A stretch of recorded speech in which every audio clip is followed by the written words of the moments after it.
الحمد لله نحمده ونستعينه ونستغفره ونؤمن به ونتوكل عليه ونعوذ بالله من شرور أنفسنا ومن سيئات أعمالنا من يهده الله فلا مضل له ومن يضلله فلا هادي له ونشهد أن لا إله إلا الله وحده لا شريك له ونشهد أن سيدنا ومولانا محمدا عبده ورسوله أرسله بالحق بشيرا ونذيرا وداعيا إلى الله بإذنه وسراجا منيرا أما بعد فأعوذ بالله من الشيطان الرجيم بسم الله الرحمن الرحيم وذكر فإن الذكرى تنفع المؤمنين صدق الله العظيم. میرے محترم بزرگوں،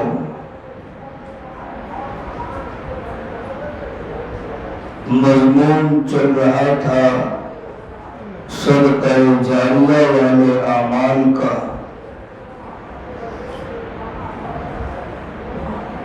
کہ 7 قسم کے اعمال ایسے ہیں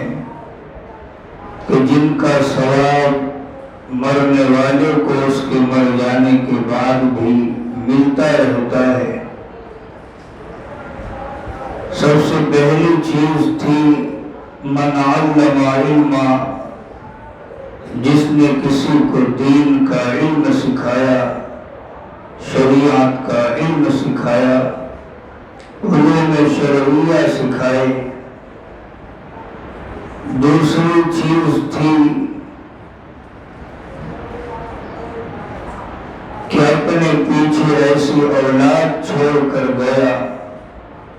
جو اس کے لیے دعا و استغفار کیا کرتی تھی. اور تیسری چیز تھی کہ اس نے ایسی جگہ، ایسے علاقوں میں جہاں لوگ پانی کو ترستے تھے، پانی کی تکلیف تھی، لوگ مصیبت کے ساتھ زندگی کاٹتے تھے، اس نے وہاں پانی کے لیے نہر جاری کروا دی. اب چوتھی چیز ہے من حفر بیرا، کہ آدمی نے کہیں کوئی کنواں کھدوا دیا. اب نہر جاری کروانا تو ہمارے لیے مشکل ہے، لیکن کنواں کھدوانا یا اس زمانے میں جہاں پانی کی تکلیف ہے، مثال کے طور پر مساجد ہیں، مدارس ہیں جہاں پانی کا بے انتہا خرچ ہوتا ہے. اسی طرح اور بھی دوسری دینی مراکز ہیں یا ایسا غریب علاقہ ہے جہاں پانی کی کمی ہے. آدمی نے وہاں کنواں کھدوا دیا یا بورنگ کروا دی یا اور بھی کسی طریقے سے پانی کا انتظام کروا دیا، تو یہ بھی اس کے لیے صدقہ جاریہ کا عمل ہے. جب تک لوگ اس کنویں سے پانی پیتے رہیں گے، اس بورنگ سے فائدہ اٹھاتے رہیں گے، چاہے وہ فائدہ اٹھانے والے، وہ استعمال کرنے والے جانور ہوں، چاہے وہ استعمال کرنے والے انسان ہوں،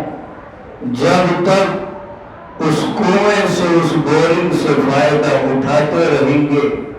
تب تک اس کے نام اعمال میں ثواب لکھتا جاتا رہے گا.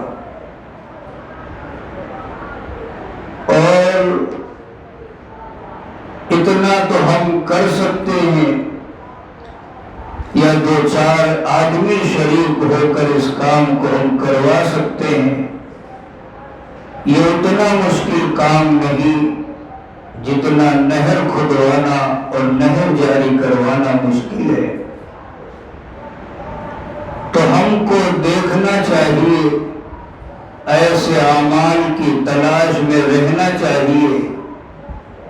اگر ہمیں ایسی جگہ مل جائے کہ جہاں ہم پانی کا اپنی استطاعت کے مطابق اس کا انتظام کر سکتے ہیں تو ضرور اس میں حصہ لیں۔ یہ ہمارے لیے بہت ہی کارآمد چیز بن سکتی ہے۔ اسی طرح فرمایا او ورث نخلا، آدمی نے کہیں درخت لگا دیا، اب چاہے وہ درخت ایسا لگایا جو سایہ دار ہو، لوگوں کے لیے سائے کا سبب بنتا ہو، یا ایسا درخت لگایا جو پھلدار ہو، پھل دیتا ہو، بہرحال جیسا بھی درخت اس میں لگایا، اگر وہ پھلدار بھی نہیں ہے، بہت زیادہ سایہ دار بھی نہیں ہے، تب بھی اس کے پتے جانوروں کے کام تو آ ہی سکتے ہیں۔ تو آدمی نے اگر کہیں درخت لگایا اس نیت سے کہ لوگوں کو آرام پہنچے، لوگوں کو فائدہ پہنچے، جانوروں کو بھی آرام ملے، ان کے کھانے پینے کا انتظام ہو، تو یہ بھی ایک صدقہ جاریہ والا عمل ہے۔ جب تک وہ درخت رہے گا، جب تک وہ پھل دیتا رہے گا، لوگ اس سے فائدہ اٹھاتے رہیں گے، اس وقت تک اس کے نامہ اعمال میں ثواب لکھا جاتا رہے گا۔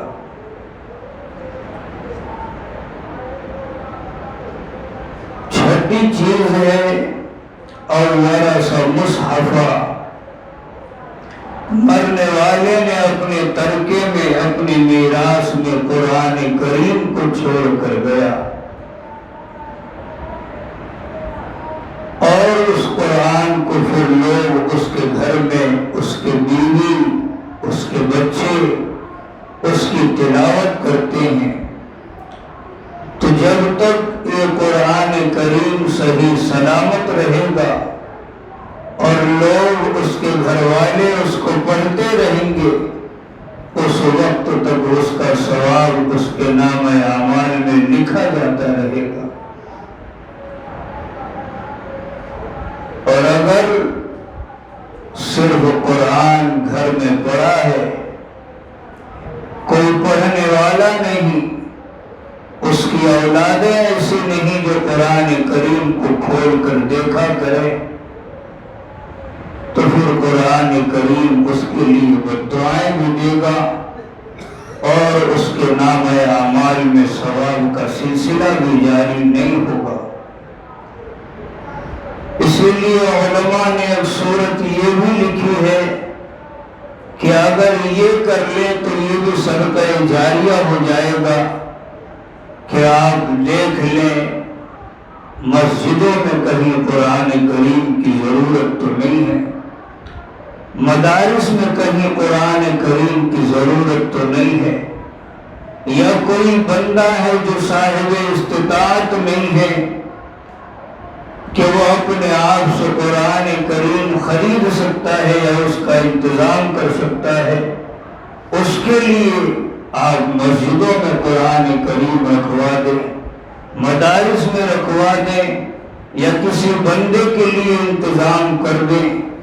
یہ بھی آپ کے لیے صدقہ جاریہ بن جائے گا۔ لیکن مسجدوں میں قرآن کریم رکھتے ہوئے آج ہم کو یہ دیکھنا بہت ضروری ہے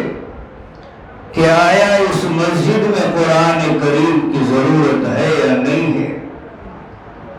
آج عموماً مسجدیں ایسی ہیں کہ قرآن کریم ان میں بے شمار رکھا ہے، اتنے رکھے ہیں کہ ان کو سال ہر سال کوئی کھول کر دیکھنے والا بھی نہیں ہے۔ اس میں کیڑے پڑ جاتے ہیں، دیمک لگ جاتی ہے، اور اس طرح بے شمار قرآن کریم گل کر ختم ہو جا رہے ہیں، ناقابل استعمال بنتے جا رہے ہیں۔ اس لیے کہ آج مسجدوں میں قرآن کریم بہت ہیں، تلاوت کرنے والے صرف 2-4 ہیں،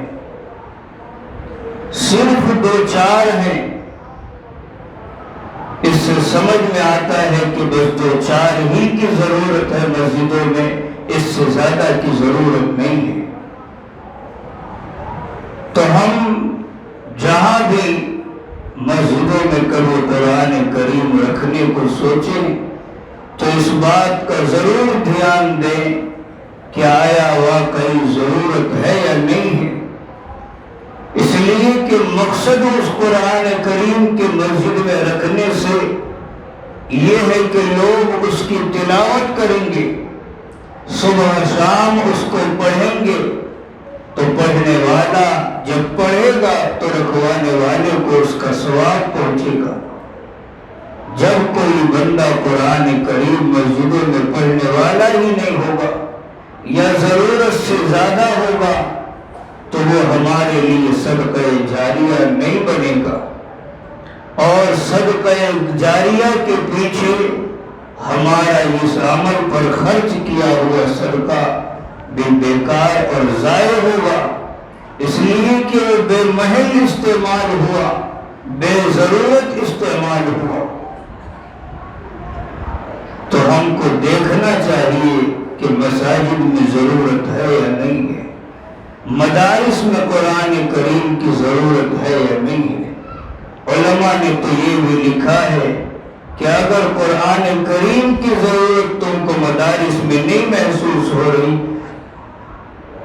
تو جن مدارس میں دینی کتابوں کے پڑھانے کا سلسلہ جاری ہے آپ وہاں دیکھ لیجیے بچوں کو کون سی دینی کتابوں کی ضرورت ہے، ان کتابوں کا انتظام کر دیجیے۔ جب تک وہ کتابیں پڑھی جاتی رہیں گی، جب تک لوگ بچے اس سے فائدہ اٹھاتے رہیں گے، اس کا ثواب اس کے نامہ اعمال میں لکھا جاتا رہے گا۔ اور سب سے آخری چیز، او بنا مسجدہ، کہ اس نے کہیں کوئی مسجد تعمیر کروا دی یا مسجد کی تعمیر میں ذرا سا حصہ بھی لے لیا، یہ بہت بڑا صدقہ جاریہ کا عمل ہے اور بڑا ہی عظیم عمل ہے۔ اس لیے کہ مسجد یہ مسلمان کے دین کی ریڑھ کی ہڈی کی حیثیت رکھتی ہے۔ مسلمان کے اپنے گھر کا خود کا انتظام ہو کہ نہ ہو، لیکن جس محلے میں وہ رہتا ہے، جس آبادی میں وہ رہتا ہے، مسجد کا انتظام ہونا ضروری ہے۔ تو فرمایا کہ آدمی نے کوئی مسجد کہیں تعمیر کروا دی یا مسجد کی تعمیر میں ذرا سا حصہ بھی لیا تو یہ اس کے لیے بڑا ہی عظیم عمل، اس کی آخرت کو کامیاب کرنے والا ہوگا۔ حدیث پاک میں آتا ہے کہ کم سے کم حصہ لینے کی جو مقدار ہے، فرمایا حدیث میں کہ قطع پرندے کے گھونسلے کے برابر بھی، جس کی مقدار تقریباً 1 اینٹ ہوتی ہے، آدمی نے اتنا بھی حصہ اپنی طرف سے مسجد کی تعمیر میں لے لیا، اللہ تعالیٰ کل قیامت میں اس کو جنت میں پورا محل عطا فرمائیں گے۔ تو اللہ تعالیٰ نے ہمارے لیے بڑی آسانیاں رکھی ہیں، بڑی سہولت رکھی ہے اپنے لیے صدقہ جاریہ کا کام کرنے کا، اور چنانچہ جب تک وہ مسجد رہے گی،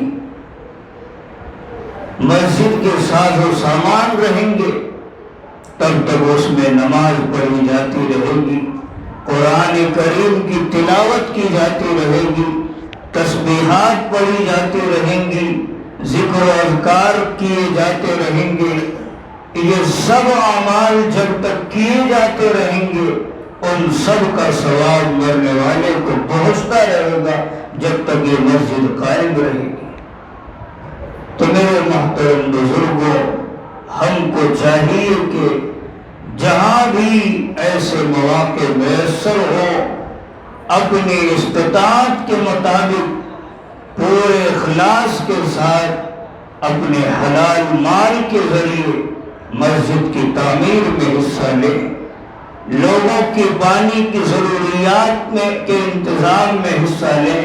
مدارس مساجد کے انتظامات میں حصہ لیں۔ یہ ہمارے لیے بظاہر تو بہت چھوٹا عمل ہے، بڑی آسانی سے انجام دیا جا سکتا ہے، لیکن ہماری آخرت میں ہمارے لیے بہت ہی کام آنے والا ہے۔ کسی نے کہا ہے خیر کی طلب اگر خیر کے اسباب بنا، پل بنا، چاہ بنا، مسجد و تالاب بنا۔ یہ جو چار چیزیں بیان کی گئی کہ آدمی نہر کھدوا دے، کنواں کھدوا دے، پیڑ پودے لگا دے، مسجدیں تعمیر کروا دے، شاعر نے ان ساری چیزوں کو اپنے ایک شعر میں کہا ہے خیر کی طلب اگر خیر کے اسباب بنا، پل بنا، چاہ بنا، مسجد و تالاب بنا۔ اللہ تعالیٰ سے دعا کریں اللہ ہمیں کہنے سننے سے زیادہ عمل کی توفیق عطا فرمائے۔